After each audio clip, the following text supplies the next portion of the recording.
Yo, Kpaceguy here. I want to do a quick video. This is the Samsung JS8500 from 2015. It's been a long time coming since I made a review on this TV, and I decided to make another one for one specific reason. How is it doing 3 years later? This is one of Samsung's older SUHD TVs. Let me see if I can show you guys. Super UHD TV. So it's an LED panel, super thin, but it's SUHD. It's different from UHD. So SUHD, you can call it Super UHD. What have I heard it called?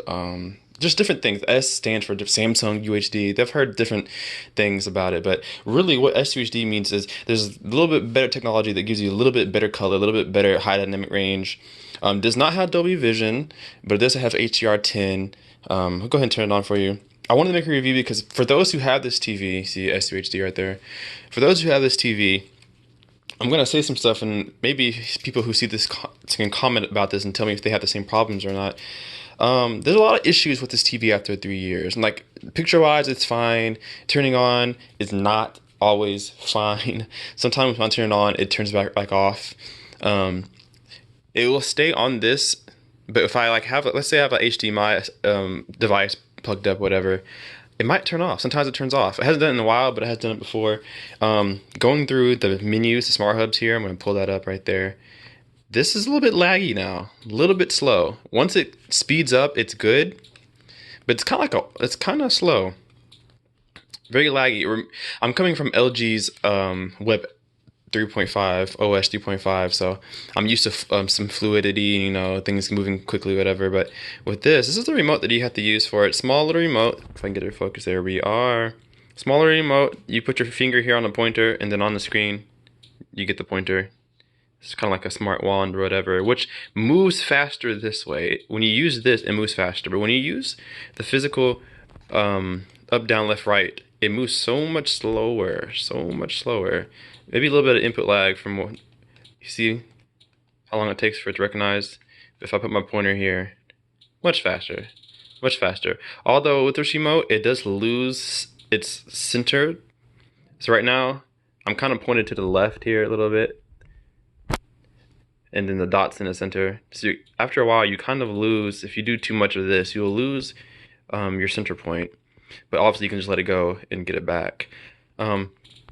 Loading up apps just sometimes takes a little bit of time. What I don't like about it is that I use YouTube a lot, and when I use the YouTube app, it remembers what I did last, no matter how long ago I was on YouTube. So it doesn't necessarily refresh YouTube. So you're still looking at your old recommendations, your old videos, and I don't like that. I don't like that. But it's okay. It's nitpicking.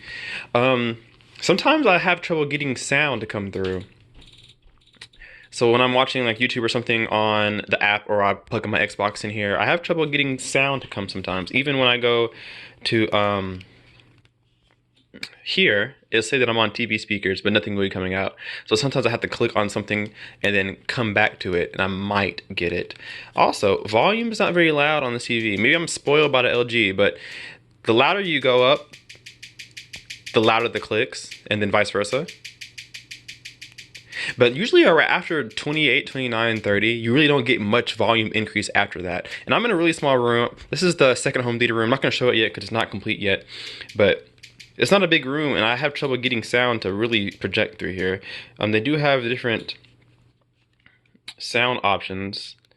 If you go here to sound, you're able to mess with the sound, and it has a small little equalizer on here. It doesn't really do much, but when you're in game mode, it takes off everything.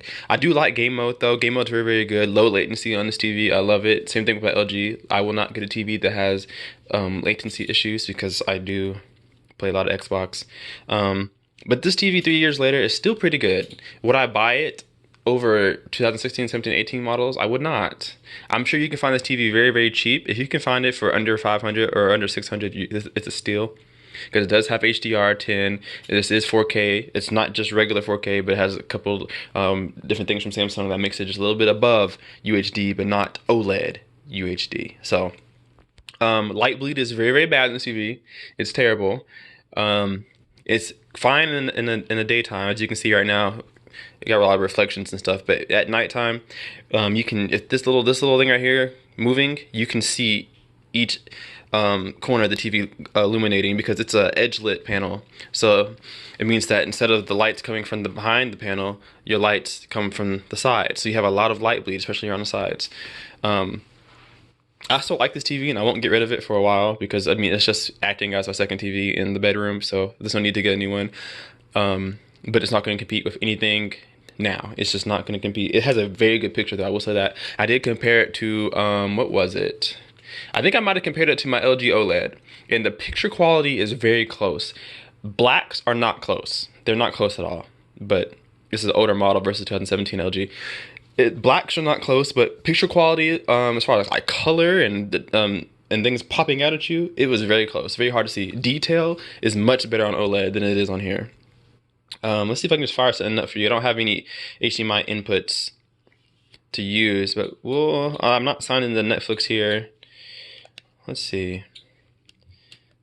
So you can search things here, and you can use the pad, or you can use the wand. Of course, I would use the wand. So we can search YouTube here. It's really responsive when you use the wand. So we'll just fire up YouTube just so you can see how long things take. Oh, it didn't actually go. See how long things take and see what the TV looks like. There we go. So on your screen, it's a little more washed out, a little more gray than it is in my screen. It's due to the iOS. I can lower that down for you guys to get a better representation. That's closer to what it looks like. So you see, you got Markiplier here, some basketball.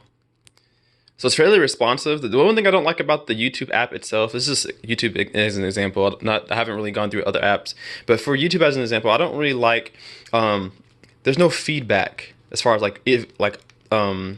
audible feedback. I know on Xbox's YouTube app, when you go over to the left or right, it goes doom doom doom doom doom doom. Like it lets you know that you're inputting, that it's actually doing something. And it's just something that I'm used to, and I like that. This is just so silent. You're just navigating. It's very clunky. There's no transitional animation, so you're just changing and just flashes and flashes and flashes. It's not very smooth, and I'm pretty sure it's with all apps. Even when I can't do really anything with the wand other than click things, I think I can still type with it. I can't even do that actually. I can't even type with the wand. Oh yeah, I can. It's weird though. It's not fluid, but it works. So it's okay. The TV is still really good. If you find one that's under 500 or around there, 600 max, I would get it. I would really get this TV. This is a 48 inch, I believe, 48 inch TV.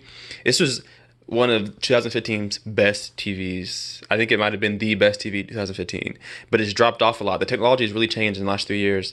So if you're in the market for this TV, or it's a small TV, I would do it. If it's for like a bedroom or something, like your son's room, your daughter's room, whatever, or a small bedroom, perfect. Oops, don't play. Don't want any copyright problems. All right. But if you're gonna use it for a living room, it's not gonna do much for you. It is a step up from regular 1080p by far. If you're coming from a 1080p to this is a good transition.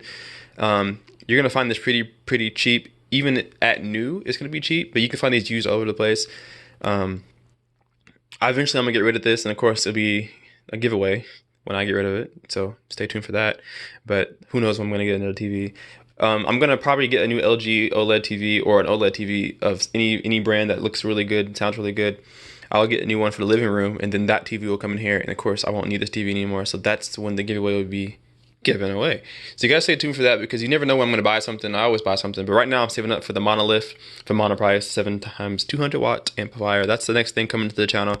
So, but I want to talk about this TV really quickly because I wanted to tell you guys how it's doing 3 years later. It's a good TV. It still looks good compared to today's standard. It still looks good. But when you're watching OLED all the time and you come to this, you really miss OLED, or you really miss the new technology in general. So, but this is HDR10.